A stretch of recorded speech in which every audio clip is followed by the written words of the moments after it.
కవిత మధ్యంతర బెయిల్ పై వాదనలు ముగిశాయి. కవిత మధ్యంతర బెయిల్ పై తీర్పును రిజర్వ్ చేసింది కోర్టు. సోమవారానికి వాయిదా వేస్తూ తీర్పిచ్చింది. కవితకు బెయిల్ ఇవ్వొద్దని ఈడీ కోరింది.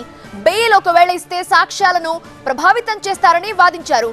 కీలక ఆధారాలను జడ్జికి ఇచ్చింది ఈడీ. అప్రూవర్ గా మారిన వ్యక్తిని కవిత బెదిరించారని ఈడీ ఆరోపిస్తోంది. వ్యతిరేకంగా సాక్ష్యం చెప్పొద్దని వార్నింగ్ ఇచ్చారు.